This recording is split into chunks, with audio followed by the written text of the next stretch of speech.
All right, so we're out here at the shop again tonight, Friday night, hanging out, and started out working on the Whitcomb here again. And as you can see, it's a little bit different than any of the last videos. We got it jacked up, we got the battery box off. The battery box is sitting on the flat car.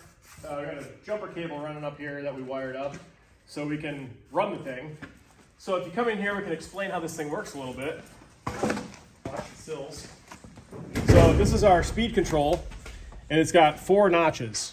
All right, so as this thing moves through, as you go into your first speed, second speed, third speed, full speed, how that works is that these fingers in here change the power going through the resistor grid. So as we go to the first speed, if you come up here to the resistor grid, it sends the power from the batteries through the entire grid.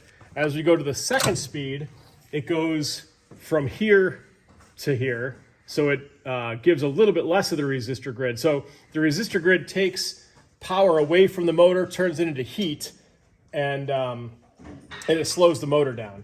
So as we go into the third speed, it takes it from here to the motor, and as we go to full speed, it comes in and then goes right back out, so it eliminates the resistor grid, so you get full speed and full power right to the motors. So that's how that works. So if you want to zoom it in a little bit on the speed control again, we can actually, this is our on-off switch. We throw it over here to charge, throw it over here to run. As we go to run, you can see our voltmeter comes up about 96 volts. We got 4 24-volt batteries in series to give us 96 volts.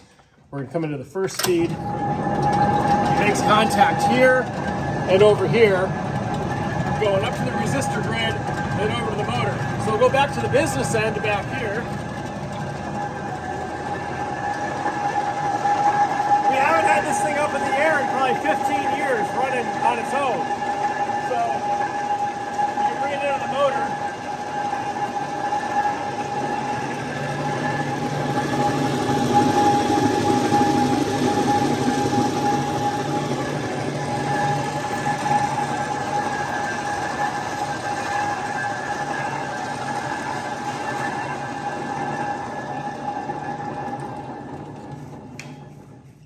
So it's a single motor, dual axle, worm drive geared locomotive. So the motor drives into these 2 worm drive gearboxes with a drive shaft between the 2. We have a couple grease fittings here. That one of the projects tonight is there's grease fittings down on each journal where the axles go through the frame and on the motor.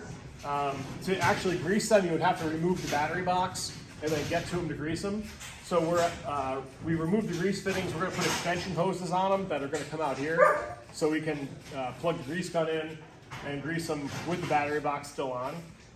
If you want to take a look at the motor, it's looking good, pretty good after 15 years. I think it was 2006 or 2007, somewhere around there, where we rebuilt this thing. But the brushes, we can pull one of these out.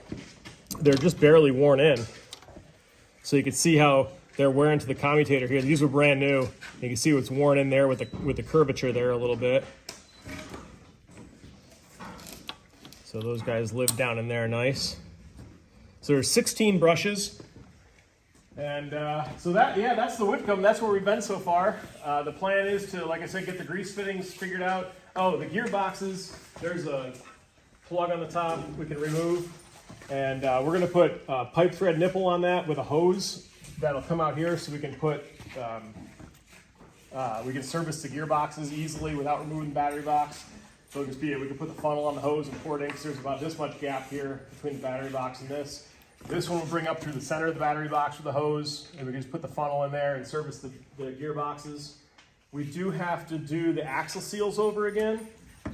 So if you look down, well, there's a couple puddles, drips on the floor from the, I don't know, it's a 1926, I guess almost 100 years old.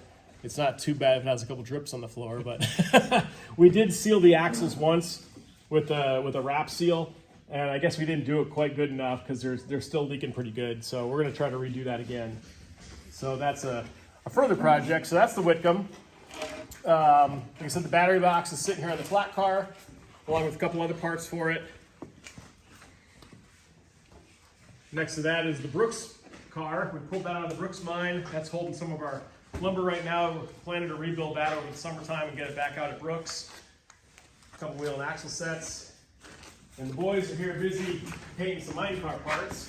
So that's the drawbar, some wheel and axle sets, and some other parts. These are going to be for it's actually for the first coal car we ever rebuilt.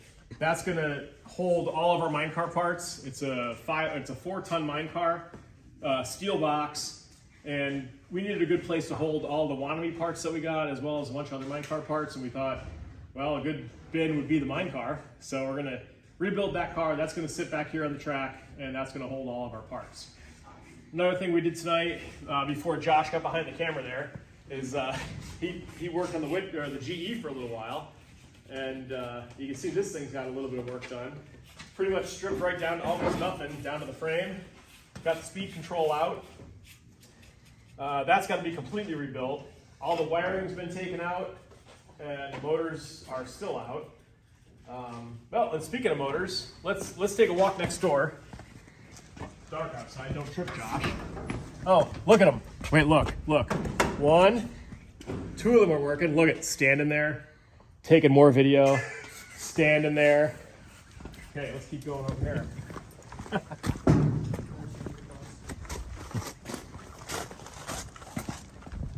What's Nick doing over here? Let's see what Nick's doing. So we still got more storage of junk over here. I mean, you need more rusty metal, right? Yeah, everybody needs more of that. So Nick is checking the motors to the GE, and well, Nick, go ahead. What do you got going on? Yeah, so these are the 2 traction motors out of the GE mine motor. So each axle had its own motor to drive it. And so as part of the restoration process, what I'm doing right now is kind of doing some basic electrical checks on the motors. So one of the biggest concerns with these motors is that if there may be some sort of internal short or damage after many years laying derelict. So before I put any power to them, we want to make sure that they are okay to do so. So as part of that, I've gone through this one so far. This one seems to be checking out okay. And part of that process is going through all of the internal components and seeing if there is any electrical continuity between the actual parts we want electrified and the parts we do not want electrified. So as you can see here, I got my meter set right now. I'm going through just basic continuity checks. I've got a clean spot here on the output gear, which is attached to the armature of the motor. And I've been slowly going through step by step. Inside here, there's these little copper bars called commutator bars, which take the electrical power from these brushes and put it through the armature inside here, which creates the electrical fields for the motors to turn. So we want electricity here, but we don't want electricity in the casing of the motor or on the armature itself. And so far, just with these basic continuity checks, we're doing a-okay. We got a nice big 0 right there.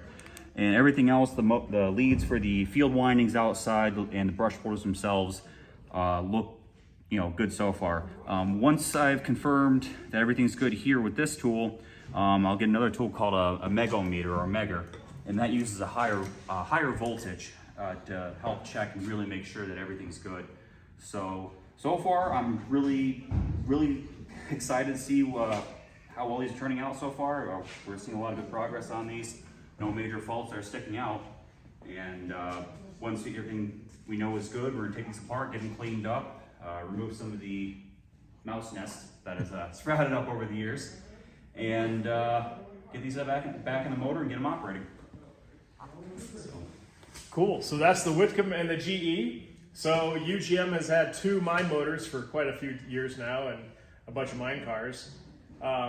And Josh has said tonight, I'm going to stay behind the camera. I'm not talking about anything. But if we'll look over here, you see that red and yellow thing? This thing right here? What's that, Josh? That might be another mine motor. Another mine motor. So surprise, surprise. What is this thing, Josh? It's a little Mancha trammer. Yeah. So what is that, 2.5 ton or 1.5 ton or 2.5 ton? I'm not sure. Pay no attention to the switch frog laying on top of it. But we have an axle set over here for it, and the other axle set still has to make its way here, but that is slated to be restored alongside with the GE as we're getting those 2 going. So we're gonna get the Whitcomb finished up so we can hopefully use that at Brooks Mine, surprise, surprise. And And then we're going to restore this little Mancha-Tremor. It'll be a 30-inch gauge locomotive along with the GE, which will also be a 30-inch gauge locomotive. So we'll have to find a fun place to run them sometime soon. So, yeah, shop night. We're having a good time, getting some stuff done. And all right.